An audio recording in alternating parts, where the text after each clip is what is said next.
Bismillahirrahmanirrahim. Assalamualaikum warahmatullahi wabarakatuh. Alhamdulillahirabbil alamin, hamdan yuwafi ni'amahu wa yukafi'u mazidah. Ya Rabbana lakal hamdu kama yanbaghi li jalali wajhika wa 'azimi sultanik. Allahumma salli ala sayyidina Muhammad wa ala alihi wa sahbihi ajma'in, amma ba'd. Alhamdulillah, syukur kepada Allah, dengan limpah kurnia dan izinnya kita dapat lagi bersua pada pagi ini. Selawat dan salam ke atas junjungan mulia Nabi Muhammad sallallahu alaihi wasallam, kepada ahli keluarga baginda dan kepada sahabat-sahabat baginda. Baik, alhamdulillah, hari ini kita masih lagi diberikan izin oleh Allah Taala untuk bersama dalam bulan Ramadan, bulan yang mulia ini. Dan di saat Allah memberikan kita peluang untuk hidup di atas dunia ini, bermaksud kita diberikan peluang untuk menambahkan amal-amal kita. Jadi kita jangan persiakan peluang yang ada ni, sahabat-sahabat, para penonton sekalian. Mudah-mudahan kita terus bersemangat untuk menghidupkan dan mendirikan Ramadan dengan amal-amal yang soleh. Kadang-kala pada awal Ramadan kita rasa bersemangat, kita buat amal ibadah banyak, semangat tu berkobar-kobar. Tapi makin lama mungkin semangat pun sudah makin kendur, banyak pula gangguan-gangguannya. Malam-malam pergi berjalan-jalan saja kan. Jadi apa kata, kita kembalikan balik semangat untuk kita mendirikan Ramadan. Mudah-mudahan kita mendapat ganjaran-ganjaran dan kebaikan yang telah dijanjikan Allah Ta'ala untuk orang yang menghidupkan Ramadan, insya-Allah. Terima kasih kepada semua. Kalau boleh komen daripada mana. Saya percaya rakan-rakan sahabat Surau An-Nur ni memang antara mereka yang aktif dan konsisten dalam mengikuti live ceramah. Kalau tengok nama-nama Facebook tu, insya-Allah nama-nama yang familiar. Tahniah tuan-puan sekalian. Kerana nikmat untuk menuntut ilmu itu tidak timbul dalam hati sesiapa saja. The fact that Allah memberikan kita rasa seronok, memberikan kita taufik, kekuatan untuk kita menuntut ilmu, untuk kita seronok dengan ceramah, untuk kita elakkan daripada dengar perkara sia-sia. Benda itu pun satu rezeki besar sebenarnya, kerana ia merupakan perkara yang membawa kepada kefahaman agama. Nabi SAW bersabda, "Man yuridillahu bihi khairan yufaqihu fiddin." Barang siapa yang Allah inginkan pada dia satu kebaikan, barang siapa yang Allah inginkan padanya kebaikan, tandanya ialah yufaqihu fiddin, Allah memberikan dia kefahaman akan agama. Subhanallah, dari mana lagi kita nak dapat kefahaman agama melainkan daripada majlis-majlis ilmu, proses menuntut ilmu, pembacaan, dan itu adalah jalan yang sepatutnya kita lalui. Apatah lagi pada bulan Ramadan, mudah-mudahan pahalanya dilipat gandakan, insya-Allah. Baik, kita ada Puan Rosmaliah Rojeh, kita ada Muzki Ayub, dan lain-lain rakan kita. Terima kasih banyak. Kalau boleh tekan butang share supaya lebih ramai dapat menonton. Ni Wong Jowo ni antara nama familiar ni kan, Kalau saya bersiaran, saya tengok jugalah nama-nama di bawah ni. Memang nama-nama yang familiar tu ramai. Maksudnya memang istiqamah. Tahniah tuan-puan. Satu kehidupan is watching. Thank you so much. Baik, hari ni kita nak tengok kepada bagaimana puasa ini boleh membentuk wanita mukminah. Seperti yang kita tahu, kalau slot saya akan bawa tajuk berkaitan dengan wanita, pesan-pesan Nabi kepada wanita. Tapi edisi Ramadan ni khas sikit, kita nak tengok bagaimana dengan ibadah puasa dan bagaimana dengan bulan Ramadan itu dapat membentuk peribadi wanita mukminah. Pertama, kita lihat hadis Nabi SAW. Apabila seorang wanita itu mengerjakan solat, iaitu mengerjakan solat dengan baik dan sempurna, mendirikan puasa, menunaikan puasa pada bulan Ramadan. Yang ketiga, memelihara kehormatannya. Yang keempat, mentaati suaminya. Maka dikatakan kepadanya, masuklah melalui mana-mana pintu syurga yang kamu mahukan. Maksudnya di sini, puasa ini merupakan salah satu tiket besar untuk wanita itu masuk ke dalam syurga Allah Ta'ala. Bermaksud di sini, bagaimana seorang wanita itu dia perlu mencari cara untuk menunaikan ibadah puasa sebaik mungkin, kerana ia merupakan salah satu tiket besar untuk masuk ke syurga Allah dengan tingkatan yang cukup hebat, kerana dia boleh memilih untuk masuk ikut mana-mana pintu yang dimahukan. Syurga juga ada tingkat-tingkatannya, ada darjat-darjatnya. Maka kalau boleh apa-apa pun berbentuk nikmat, kita nak yang terbaik. Kalau dekat dunia, kalau kita memang ada kemampuan, memang kita nak yang terbaik. Kereta yang terbaik, ya, kita nak rumah yang terbaik yang kita mampu. Tak ada orang dia nak yang lebih kurang daripada apa yang dia mampu dari sudut dunia lah. Ya, mungkin kalau kata dia sederhana bab kenderaan, tapi mesti ada bab lain yang kalau boleh dia nak sepenuhnya, dia nak yang sebaik mungkin dia dapat. Jadi sikap ingin yang sebaik mungkin ni sepatutnya kita aplikasi kepada perbuatan-perbuatan yang membawa kepada akhirat. Kalau kita mengimpikan syurga, Nabi ajar kita berdoa, mintalah syurga Firdaus. Mintalah syurga yang tinggi. Kalau kita inginkan amal ibadah kita sempurna, buatlah sehabis baik, sebagaimana kita inginkan ganjaran yang terbaik. Jadi Nabi sebutkan bagaimana wanita-wanita yang boleh suka hati mereka, terpulang kepada mereka, nak masuk melalui mana-mana pintu syurga yang dimahukan. Satu keistimewaan yang cukup hebat. Very very important person. Ikut mula nak masuk ikut mana. Sebab sangat special orang itu. Tapi dekat dunia dia kena bermujahadah dulu. Dia kena menjaga solatnya dengan baik. Dia kena berpuasa Ramadan dengan sempurna. Dia kena menjaga kehormatannya, memelihara kehormatannya. Dan kalau dia ada suami, dia kena mentaati suaminya dengan elok. Jadi keempat perkara ini kita nak perhalusi betul-betul.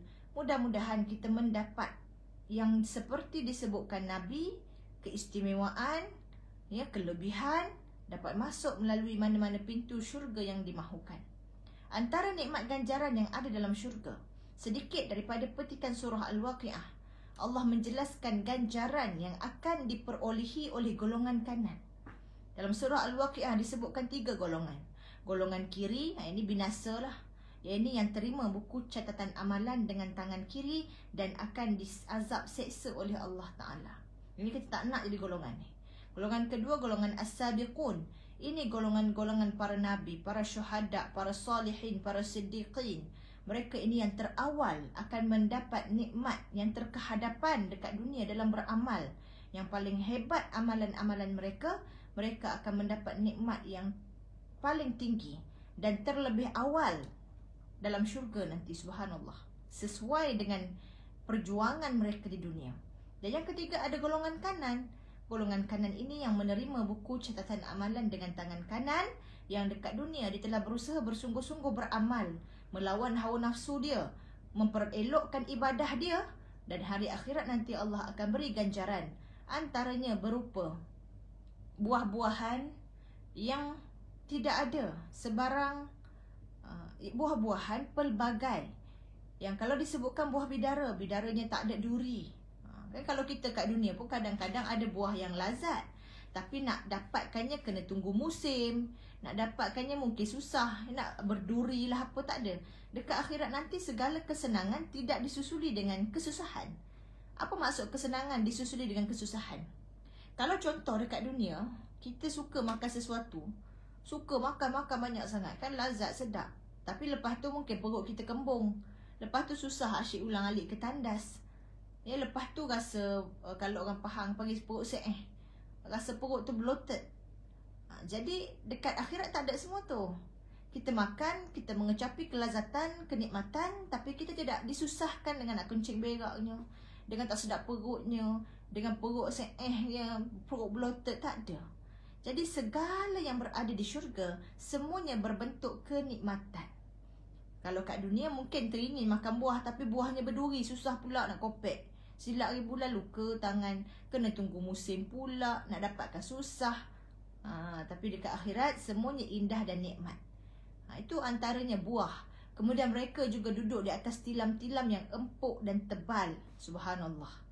Ya, nikmat, antara nikmat besar bila kita dapat duduk, dapat berdiam di atas tempat yang empuk dan tebal. Ya, kalau sebab itu kadang-kadang ada orang yang mudah bangun malam, nak bangun qiyamulan, nak bangun tahajud, antara tips ataupun strategi yang boleh dilakukan ialah kita tidak membiarkan tempat tidur tu terlalu selesa sangat, gebu sangat. Memang susahlah nak keluar daripada pelukan tilam bantal tu. Ya, jadi sebab apa? Sebab memang keempukan tilam-tilam tempat duduk ni satu nikmat besar. Yang ketiga, mereka juga akan mendapat pelayan-pelayan yang perawan lagi sebaya umurnya, subhanallah. Ya, kalau yang perempuan dia dapat pelayan juga, lelaki pun dapat bidadari. Ya, jadi itu merupakan antara nikmat yang syahwat, disukai oleh syahwat. Kalau kat dunia kita tahan, kita bermujahadah tahan syahwat dan hanya menyalurkannya dengan jalan yang halal. Kita bersungguh-sungguh menghindarkan diri daripada mengikut petunjuk syahwat yang membawa kepada maksiat, yang membawa kepada perkara-perkara binasa. Maka dekat akhirat Allah balas ya dengan memberikan apa yang kat dunia dulu syahwat inginkan tetapi dikekang kerana takutkan Allah Ta'ala. Dekat akhirat ambil nak apa ambil. Bidadari tersebut setiap kali suami mendatangi mereka, mereka masih lagi perawan. Ya, jadi saya tak cerita lebih-lebih lah pasal bidadari ni. Sebab hari ni kita nak fokus kepada wanita. Kemudian, bagaimana Allah menerangkan juga dalam Al-Quran, mereka akan dapat sungai-sungai ya, yang airnya itu dapat diminum dan mengalir terus-menerus. Segala kenikmatan-kenikmatan ini, walaupun kita nak bayangkan dengan akal fikiran, kita bayangkan tempat yang indah, kita bayangkan gambaran yang cukup hebat, amazing, luar biasa, dia takkan sama dengan apa yang sebenarnya Allah ciptakan. It's beyond our imagination. Cuma kita boleh berangan-angan. Kita boleh menjadikan ia sebagai satu sumber kekuatan, motivasi untuk kita beramal supaya amal-amal kita ini dapat dilakukan secara konsisten dan berterusan.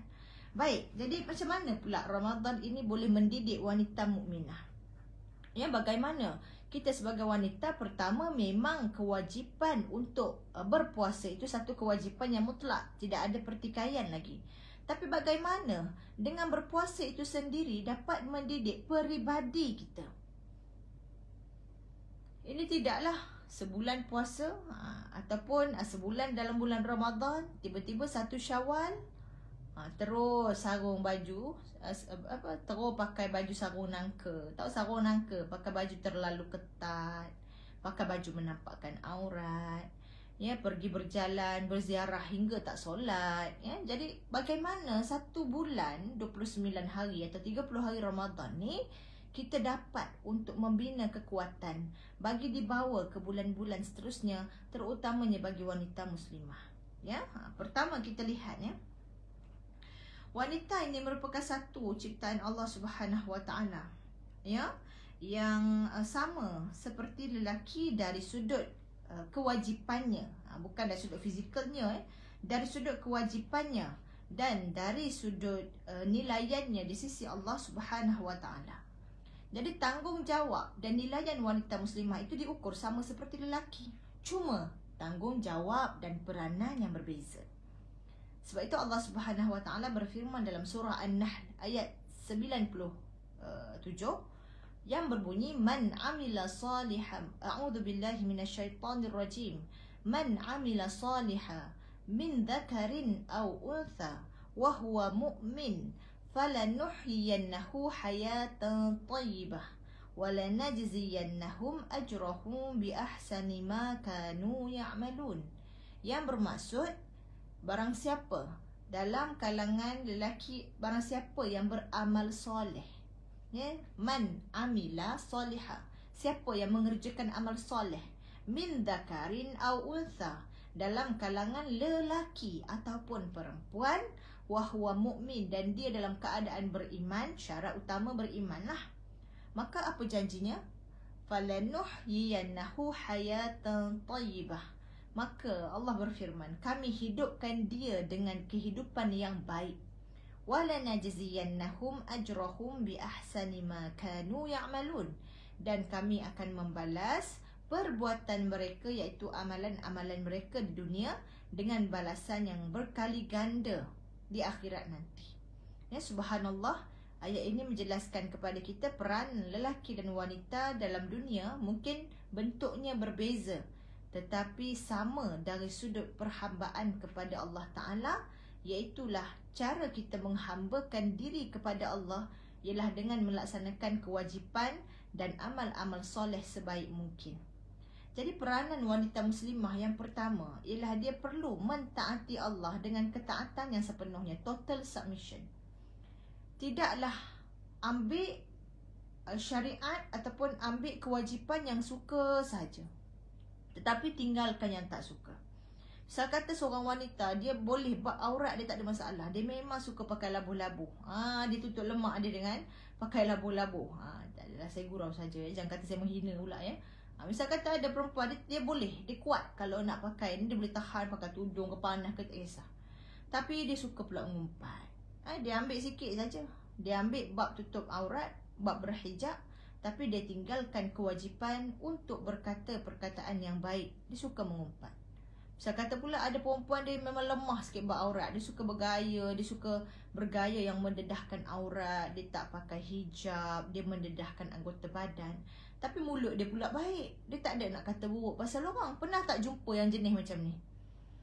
Kadang yang solat itu, yang tutup aurat itu, bila mengata orang sangat pedas. Dia sangat suka bicara tentang orang, menjaja mulutnya di sana sini. Mungkin juga ada orang tu dia tak menjaja mulut, dia baik sangat, akhlak pun baik, tapi dari sudut aurat pula dia lemah. Ya, dari sudut solatnya pula mungkin dia goyang sikit, tapi dengan manusia dia baik. Bukan bermaksud kalau satu ibadah kita lemah, satu pengamalan syariat kita lemah, kita perlu meninggalkan yang lain dengan alasan alang-alang dah lemah, baik aku tinggalkan semua terus. Tidak. Tetapi kuatkan yang lain sekali. Kalau kamu lemah bab itu, kuatkanlah bab itu. Lemah bab sedekah, kuatkan bab sedekah. Lemah bab aurat, kuatkan bab aurat. Aurat dah okey, lemah pula bab jaga mulut, kuatkan menjaga mulut.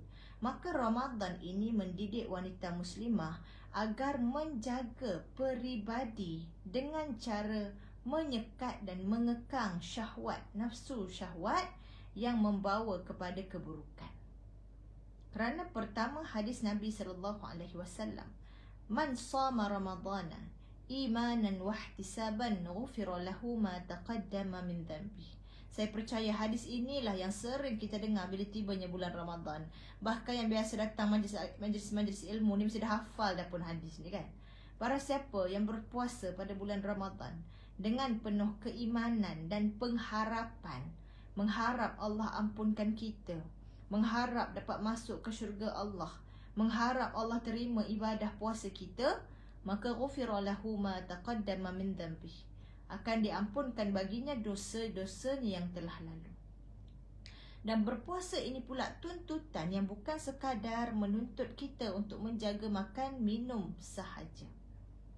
Jadi berpuasa ini untuk mendidik nafsu. Kerana itu diberikan tempoh masa dalam 14 jam untuk kita menahan diri daripada makan dan minum yang merupakan sumber syahwat. Kalau orang yang kuat makan, maka kuatlah juga keinginan nafsu dia. Dan bila tak dikawal, bukan sahaja bab makan, dia berjangkit pula kepada bab yang lain.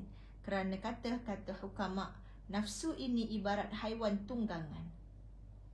Haiwan tunggangan, kalau kamu tidak menjinakkannya, kalau kamu tidak menunggang dan memandunya, maka dialah yang akan menunggang kamu.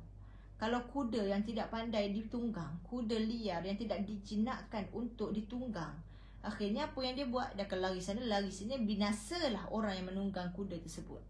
Tapi kalau kita pandai mengawal kuda itu, kitalah yang akan menunggangnya untuk sampai ke destinasi, iaitulah redha Allah. Jadi nafsu ini pertama, puasa itu mendidik nafsu muslimah. Orang perempuan ni jangan main-main nafsu dia, betul tak? Betul tak Puan Zainun Hadi? Nama apa? Koi. Suhaini Omar, Nur Aziyah, Rashid Ridha, betul tak? Bila sebut, minta maaf saya tak sebutlah puan tuan, saya tak tahu lelaki perempuan nama Facebook ni kadang-kadang dia agak agak berbeza kan pada nama sebenar. Jadi kadang-kadang nafsu perempuan ni dia bukan saja tertumpu kepada satu. Barangkali kalau orang lelaki nafsu dia lebih kepada wanita, pencinta wanita. Tapi orang perempuan nafsu ni lebih mencapah. Nafsu kepada barang-barang, nafsu kepada barang kemas, nafsu kepada harta benda, pinggan mangkuk, nafsu nak shopping, nafsu kepada lelaki juga, nafsu kepada perkara-perkara dunia banyak mencapah. Kadang-kala sehingga menyebabkan wanita tersebut melakukan perkara yang haram kerana tuntutan hawa nafsu. Jadi puasa ini pertama dapat mendidik peribadi dengan meredakan nafsu, bukan menghilangkan. Meredakan nafsu, mengajar kita supaya tidak terus dapatkan apa yang nafsu nak. Zaman sekarang tuan-puan, zaman yang cukup mudah untuk kita dapatkan apa sahaja yang kita mahukan. Betul tak? Teringin, craving, istilah orang sekarang craving ya. Teringin nak makan itu, order online terus sampai. Tak payah tunggu. Kalau zaman dulu kena buat, kena keluar bandar nak beli kan. So belajar bersabarlah kat situ kan. Tapi zaman sekarang apa nafsu nak, terdetik, terasa sikit nak makan, terus boleh beli, terus boleh dapatkan, provided kita ada duit lah ya. Jadi perkara ini sebenarnya boleh menyebabkan kita terlalu mengikut dan memanjakan hawa nafsu. Teringin nak barang apa, cepat, boleh cari saja dekat online kan, dekat website, e-commerce website banyak. Jadi perkara ini menyebabkan wanita mudah sangat memanjakan nafsu, sehingga akhirnya nafsu itu akan menunggangnya. Bukan lagi kita yang menunggang nafsu, tetapi nafsu itulah yang menunggang dia. Jadi pertama, bila dengan berpuasa, kita memaksa diri kita untuk mengawal nafsu. Jadi sebab itu, waktu buka puasa tu janganlah kita berlebih-lebihan sangat. Sebab kalau tidak, tak jadilah. Setakat puasa tu sekejap saja, 14 jam saja, ibarat masuk lokap sajalah, macam mana nak insafnya. Tapi biarkan dia selama sebulan. Hari-hari didik nafsu. Pergi bazar, kalau nak cabaran besar sikit, pergi bazar. Sebab dekat bazar ni banyak cabaran-cabaran kan. Jadi bila kita mampu bertahan, bila kita mampu mendidik nafsu, bila kita mampu tahan makan minum dan tahan daripada pembaziran makan minum, maka insya-Allah nafsu itu akan terdidik. Kerana perut ataupun makan ini merupakan antara sumber nafsu terbesar. Jadi bila kita berjaya menahan yang itu, insya-Allah nafsu kita akan turut terdidik. Dan wanita yang mendidik nafsunya dengan baik, dia akan mempunyai kekuatan lebih untuk beramal ibadah. Percayalah. Saya ambil satu contoh mudah. Wanita yang dia boleh mengawal perbelanjaan dia, mengawal spending habits, maka dia akan lebih peluang, lebih ruang untuk bersedekah dengan duit dia. Wanita yang boleh mengawal keinginan dia terhadap makanan, maka insya-Allah dia akan membina kekuatan untuk turut mengawal keinginannya daripada berlebih-lebihan dari sudut-sudut yang lain. Jadi pertama, dia mendidik nafsu. Yang kedua, Ramadan juga mendidik wanita muslimah untuk menambahkan amal ibadat. Man qama ramadana imanan wahtisaban ghufira lahu ma taqaddama min dhanbih, yang bermaksud barang siapa yang mendirikan Ramadan juga dengan keimanan dan pengharapan, maka akan diampunkan dosa yang telah lalu. Dek kerana bulan ibadah ni bulan di mana kita ada tuntutan siangnya untuk berpuasa, malamnya untuk qiyamul lail, untuk menghidupkan malam dengan amal ibadah, untuk solat tarawih, untuk solat sunat yang lain, maka insya-Allah ini akan mendidik wanita yang mungkin kalau sebelum Ramadan lemah semangat sikit. Bila datang bulan Ramadan, sebabkan ganjarannya berlipat kali ganda, mungkin pengamalan ibadahnya itu berkali ganda juga. Maka dia akan menjadi proses untuk mendidik wanita supaya rajin beribadah. Kerana dunia sekarang terlalu banyak distractions ataupun gangguan. Kita ada social media, kita ada macam tadi saya sebut pusat membeli belah online. Kita ada pelbagai hiburan yang boleh diakses dengan mudah walau hanya dengan di hujung jari. Jadi perkara-perkara ini, distractions ini, gangguan-gangguan ini boleh jadi menyebabkan wanita itu kurang dalam beramal ibadah. Misalkan kita ambil ibadah khusus lah, macam solat, ya, baca Quran, solat sunat. Jadi semakin jauh daripada amalan-amalan ini. Maka bulan Ramadan dia mendekatkan balik. Kerana pertama, adanya berkat pada bulan Ramadan itu sendiri, orang merasakan semangat yang lebih. Yang kedua, kerana berjemaah kita lakukan, suasana tu ada. Bila bulan Ramadan, ramai orang tarawih, ya, ramai orang mengajak untuk tadarus, ramai orang membaca Al-Quran. Jadi lebih meriah dan lebih merasai suasana tu, menjadi satu dorongan yang lebih banyak kepada wanita untuk laksanakannya. Dan yang ketiga, kerana bulan Ramadan ini juga bila kita berpuasa, bila kita jaga nafsu dilenturkan, maka keimanan kita akan mendorong kita untuk melaksanakan lebih amal ibadat. Kalau sebelum ni disibukkan dengan urusan makan minum, disibukkan dengan pelbagai urusan untuk memuaskan perut, maka bila bulan Ramadan ada lebih masa, maka digunakan untuk beramal ibadah. Jadi semua perkara ini sahabat-sahabat, para penonton sekalian, dia akan membuatkan wanita itu insya-Allah pada bulan Ramadan menambahkan ibadah-ibadahnya, bacaan Qurannya, zikirnya berbanding bulan-bulan yang lain. Dan yang keempat pula, bulan Ramadan ini dia mengikis sifat mazmumah dan dosa-dosa maksiat pada wanita. Bagaimana? Kerana kalau wanita itu memahami tuntutan puasa, dia tidak akan bercakap perkara yang keji dan mungkar ketika dia sedang berpuasa. Kerana Allah Subhanahu Wa Taala menurut hadis Nabi sallallahu alaihi wasallam yang berbunyi ataupun maksudnya begini, Allah Subhanahu Wa Taala tidak ingin menerima puasa orang yang bercakap keji dan mungkar.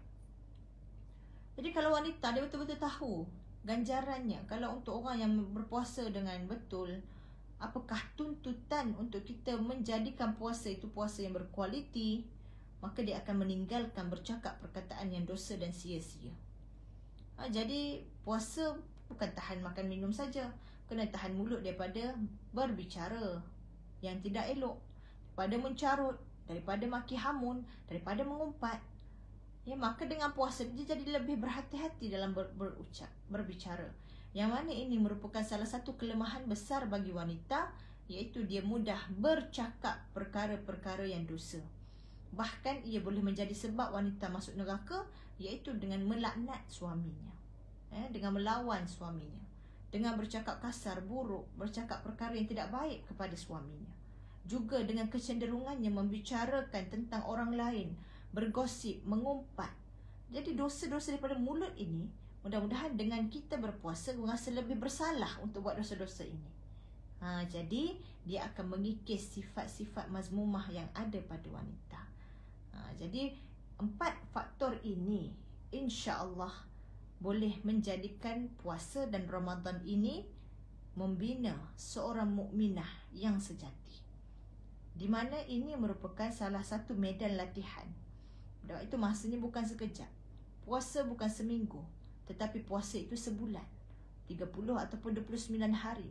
Satu tempoh masa yang sepatutnya cukup untuk seseorang itu mengubah tabiat. Jadi mudah-mudahan kita mendoakan kita dapat bersama-sama terus-menerus aktifkan diri untuk beribadah, aktifkan diri untuk berpuasa dengan sebenarnya. Mudah-mudahan kita mendapat ganjaran, iaitu Allah mengampunkan segala dosa-dosa kita. Dan yang kedua, dapat membina peribadi yang baru, yang lebih mantap, yang lebih tersusun, yang lebih solehah. Mudah-mudahan puasa ini membentuk kita sebagai wanita mukminah. Bukan sekadar puasa menahan lapar dan dahaga, tetapi biar puasa ini boleh membentuk peribadi kita muncul sebagai wanita yang solehah. Kurangkan bergosip. Bukan kurangkan, buang terus suka bergosip. Jangan mengambil tahu perkara buruk tentang orang. Jaga amal ibadah kita, banyakkan ibadah kita, sibukkan dengan buat amalan kita. Pada siang kita berpuasa dengan elok, pada waktu malam kita menghidupkan malam dengan amal ibadah. Mudah-mudahan puasa ini menjadi madrasah tarbiyah buat kita semua. Dan bila tibanya Syawal, kita betul-betul boleh menyambutnya sebagai hari kemenangan. Tidak ada istilah menang bagi orang yang tidak berjuang. Jadi saya rasa sekian saja untuk pagi ini. Mudah-mudahan Allah memberikan kita lebih banyak semangat dan kekuatan, hidayah petunjuk bagi kita melaksanakan amal ibadah dan menambahkannya. Apatah lagi bila kita sudah sampai separuh masa yang kedua ini, mungkin ada yang semangatnya sudah luntur. Janganlah kita berpuasa dan beramal hanya kerana semangat, tetapi pahamilah setiap yang kita lakukan itu, barulah insya-Allah kita akan tetap istiqamah. Walaupun mungkin kita penat, walaupun mungkin kita kurang bersemangat, tetapi bila dilakukan kerana kefahaman, insya-Allah kita akan kekal melakukannya. Wabillahi taufiq wal hidayah. Assalamualaikum warahmatullahi wabarakatuh. Terima kasih kepada semua.